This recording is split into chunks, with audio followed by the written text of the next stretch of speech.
All right, high rollers, how do you approach the game of poker? Are you an aspiring pro? Do you consider yourself a winning recreational player? Or do you like to just play to gamble and splash some chips? Well, our guest today approaches the game kind of like I do, although safe to say he wins more money at it. It's a hobby, something we love to do, something to enjoy, try to improve at, and yes, win some cash at the end of the day. This guy is a professional, not a professional poker player, a professional, a realtor, businessman, investor from Pittsburgh who's used poker as a hobby for profit to the tune of 250K. Impressive results. Creator of the poker model, Brett Stokar is with us. Brett, welcome to the show, man. Thanks for being our high roller today. Hey, thanks, Derek. I really appreciate it. I was on your site today. I like it. It's very clean. Again, thepokermodel.com. Tell us about it. Yeah, so it actually just started as an idea where we were going to just put out hands every week. And we just realized that as we looked at each hand, we were kind of doing the same patterns each time, and we were looking at the same variables, and we didn't realize that it was going to be able to just keep going. So now we have 60 hands on the site, and we're putting out one per week, and we just look forward to keep simplifying it and making it more manageable and easy to understand. Yeah, a new one came out yesterday. We're going to talk about that in a bit. But one of the things I noticed in the About section, you say, put away your expensive sunglasses. You won't need them. Stop bluffing away all your chips. You shouldn't. Limit simple mistakes like misreading your hand. It'll cost you. Most importantly, enjoy the game. I like that. Enjoy the game. Too many times in poker rooms everywhere. I mean, I see disgruntled people at the tables and I wonder, why are you here? You got to have fun, right? Yeah, absolutely. I mean, I was playing a lot back in the day. I was doing about 6 days a week, and I found that I was losing a little bit of passion for the game, and I think most pros would agree. But when you have it as a hobby and you're playing every once in a while, it's exciting. And really, yeah, you shouldn't be abandoning your holiday weekend to go play at the casino for 72 hours, unless that's your thing. Ideally, you're having fun and you're keeping your bankroll where it needs to be, and it's an enjoyable experience. Tell us about yourself. Tell us about bmoney012, a screen name with positive results, and this idea of poker as a hobby. I know you've utilized the game as a way to make money, then reinvested in other ventures.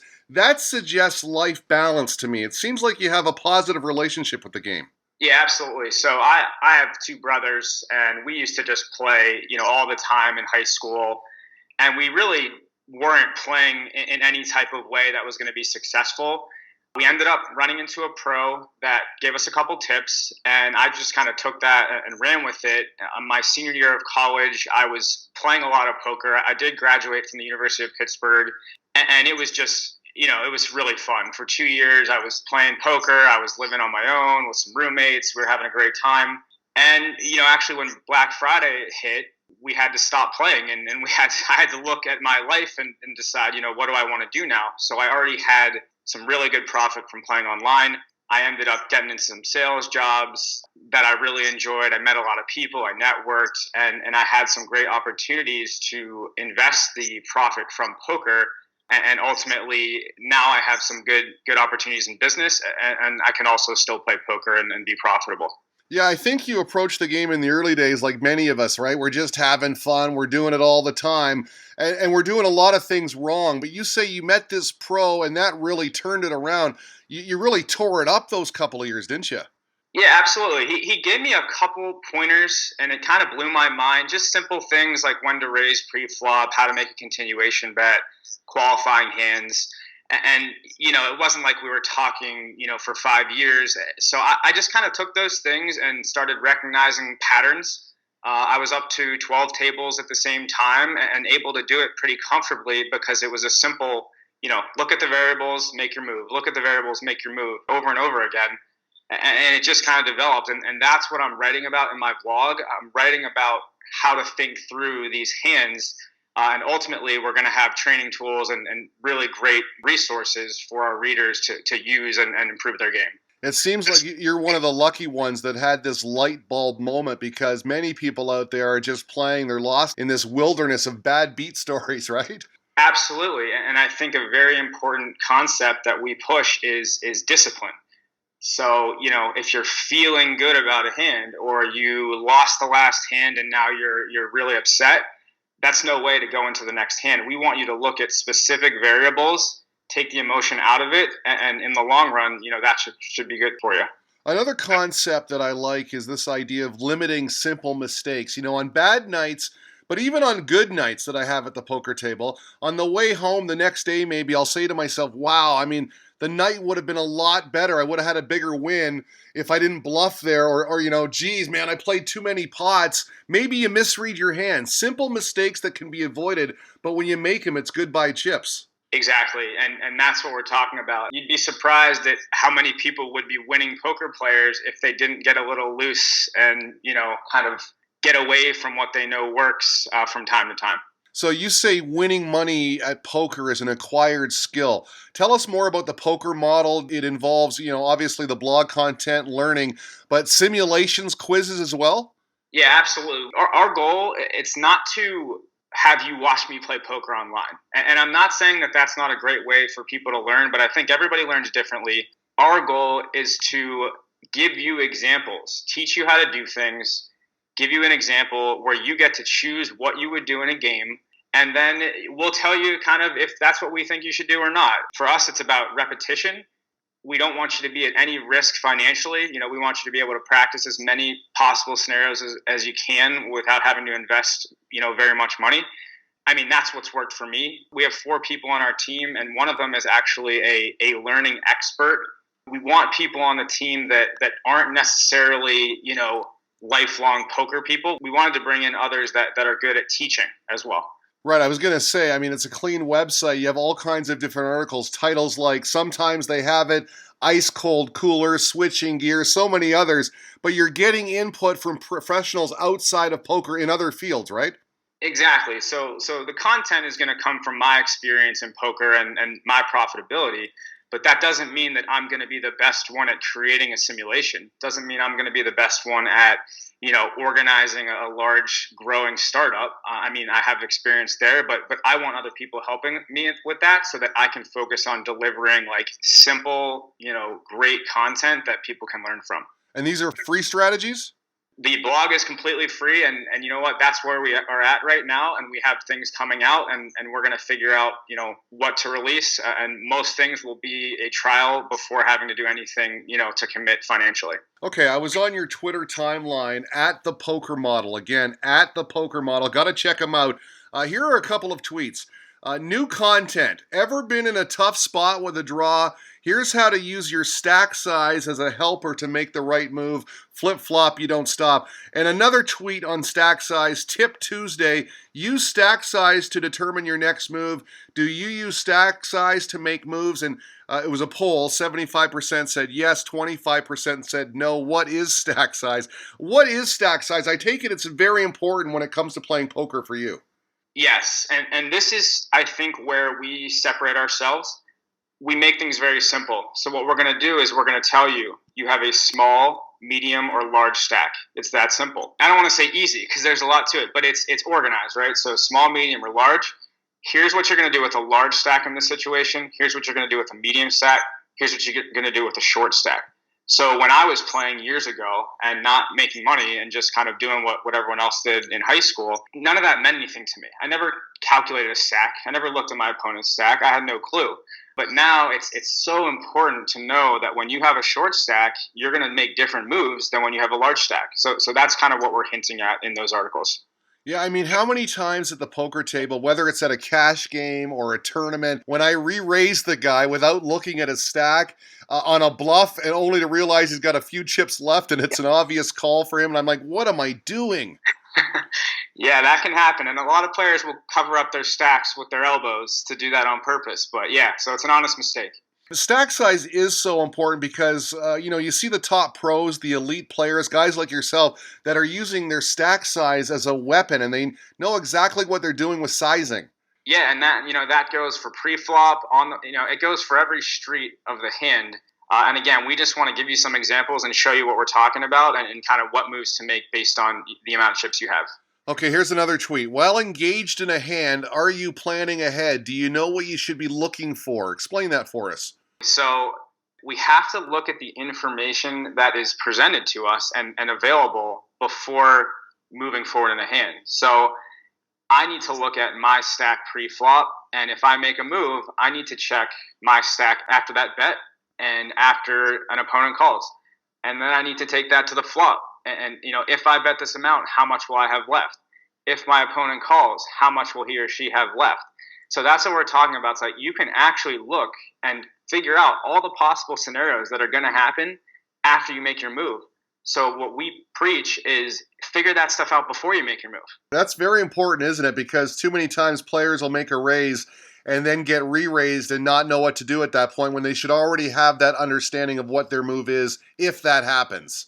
Exactly. And, then they're agonizing about what to do. And so we want you to really already know. So there's nothing to be too emotional about because you already thought it through. And one more tweet, your pin tweet.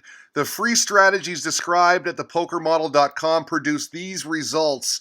Follow to gain access to our weekly releases. Thank you. Are you getting good results with this poker model? If I follow through on it, am I going to get better results?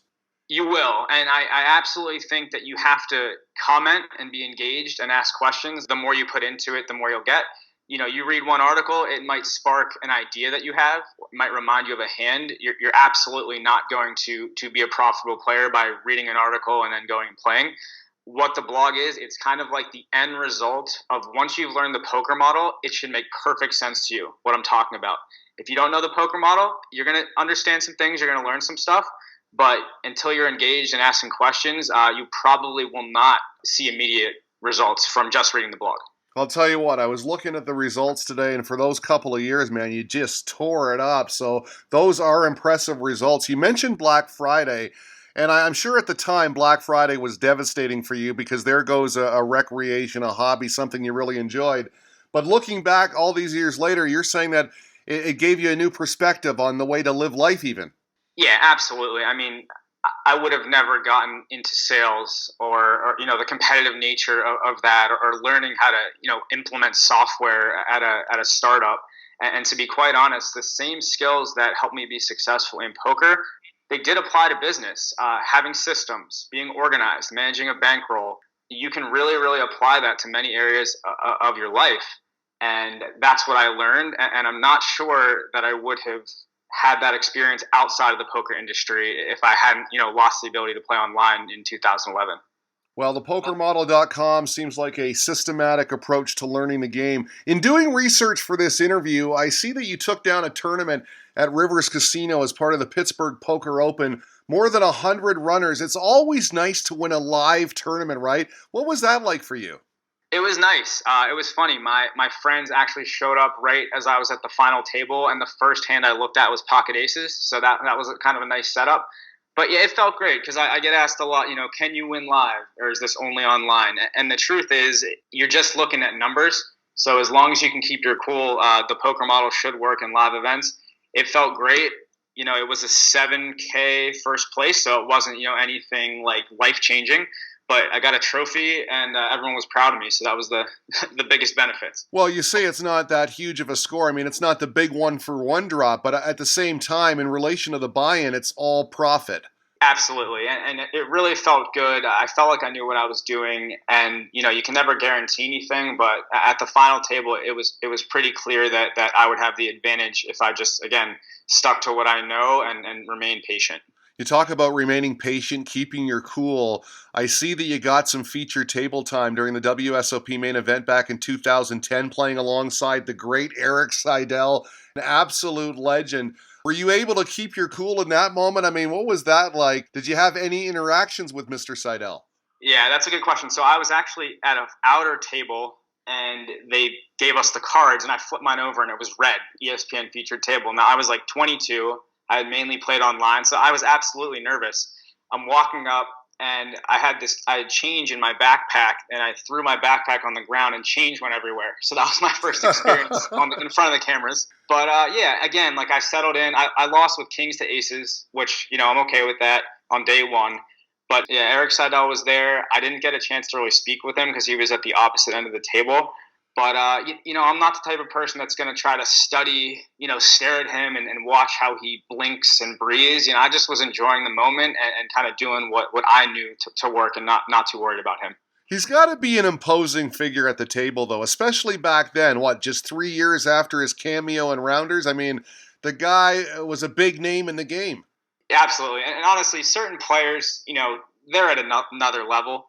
I think my system works. I think you're going to make some good money if you know it. I don't think you're going to be the best player in the world unless you really want to be and take it to that level. But yeah, he could probably look at me and know based on my body language.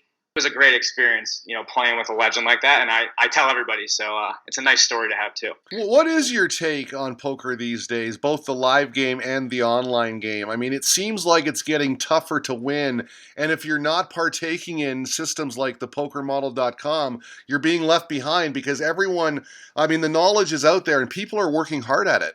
Absolutely. I've noticed that, taking some years off, coming back, and you do have to adjust a little bit, but it's like you said, if you have a core foundation that works, you're going to do some one-off stuff and experiment a little bit and see if it works. But yeah, I think poker is on the rise, and I also think part of what you're seeing is, there was thousands and thousands and thousands of people on these online sites all over the world, and I do believe that's coming back. But to be honest, the more people that are playing, the more bad players there will be. So if you're looking at a smaller audience of people in a tournament, smaller number of registrants, then you're going to have more good players and it's going to be harder to take advantage. So what I recommend is, these $10 tournaments online, $20 tournaments. I played in one of the events last Sunday. It was a $20 buy and there were 4,000 people in it. Those are the ones where you're really going to be able to take advantage if you're looking for a tournament to play in. But yeah, I absolutely have noticed more people know what they're doing. So you got to adjust a little bit, but stick to what you know. You play a lot of chess, I understand. A lot of talk these days about AI and solvable games, limit poker being one of them. Any relation to poker and chess? I mean, two strategy games for sure. Yeah, I love chess. To me, it's any game with limited outcomes I really enjoy because it does take all the feel out of it. You can always assess a situation and you can say, all right, if I was in this situation infinite times, would I do what I'm doing right now? And technically, you could continue to put yourself in that situation and figure it out.